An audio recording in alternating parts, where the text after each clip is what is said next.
My people, how's everybody doing today? Do me a favor, hit that like button down there, and if you do, you will automatically be entered to win yourself a half a can of Pringles. It's the cheese kind. Those are my favorite. You guys, check out DNKKnives.com. Make sure you follow me on Instagram. Also, if you do shop at DNK Knives and you choose to buy something, if you use this discount code behind the edge 10, you will find yourself getting 10% off. So that's pretty sweet.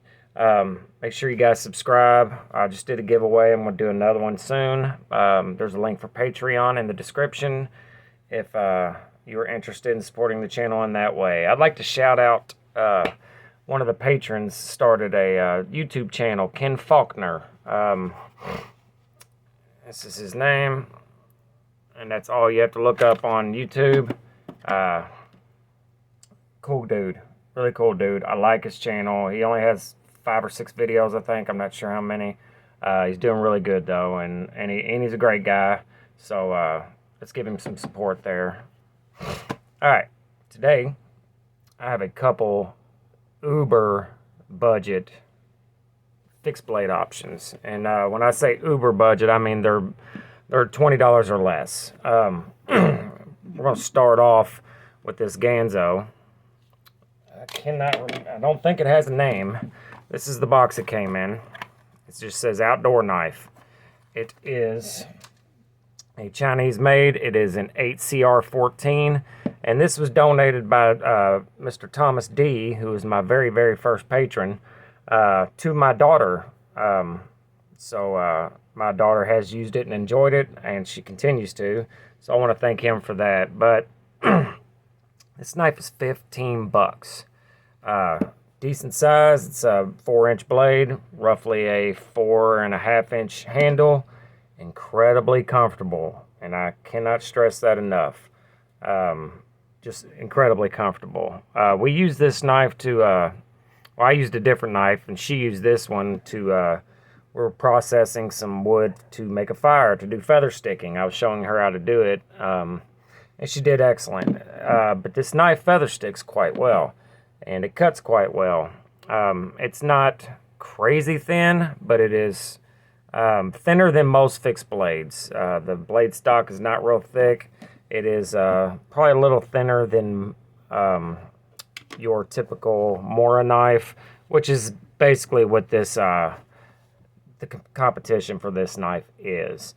The 8CR steel so far has held up just fine. I have not had to sharpen it, and my daughter cuts things that she probably shouldn't cut. So there's that. So it's holding up pretty well. Very comfortable. Very lightweight. The sheath is kind of your Mora style.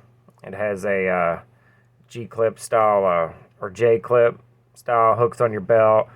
But it's so light.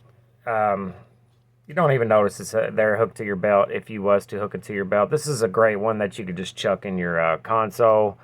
And for $15, you absolutely never have to worry about losing it or anything like that, or messing it up or doing too much with it. Yeah, I can't say anything bad about it. It is done quite well. Here's your box again if you're interested. I believe he got this off of Amazon.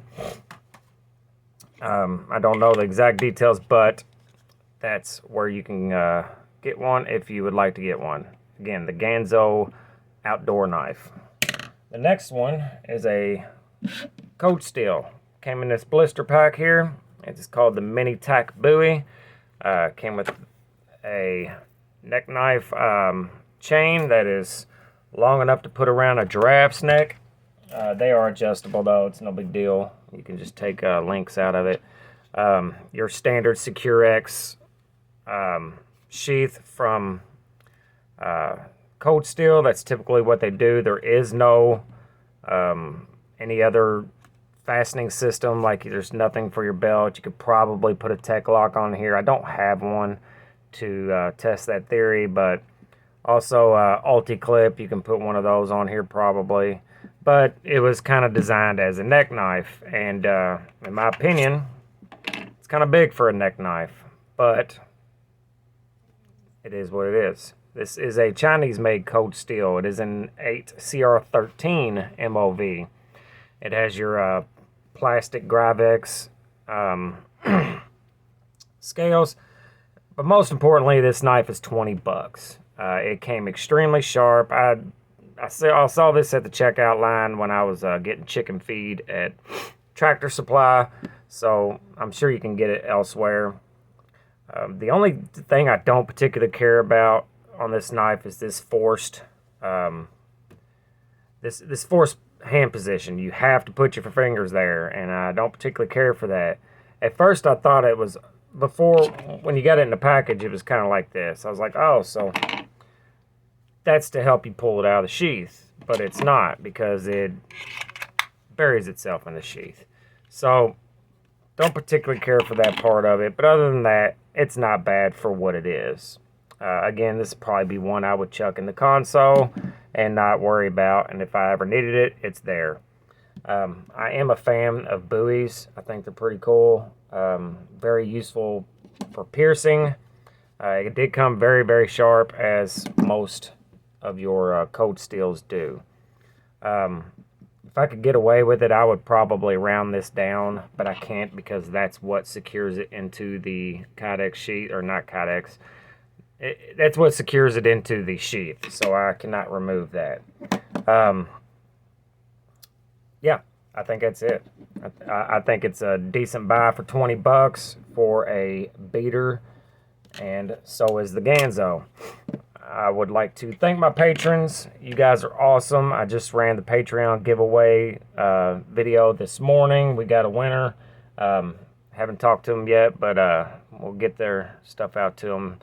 Make sure you subscribe. Make sure you hit the like button, and I will see you guys in a day or two. I got a big old box of knives coming, so make sure you be watching out for it. Be nice to each other. Nobody likes a douchebag.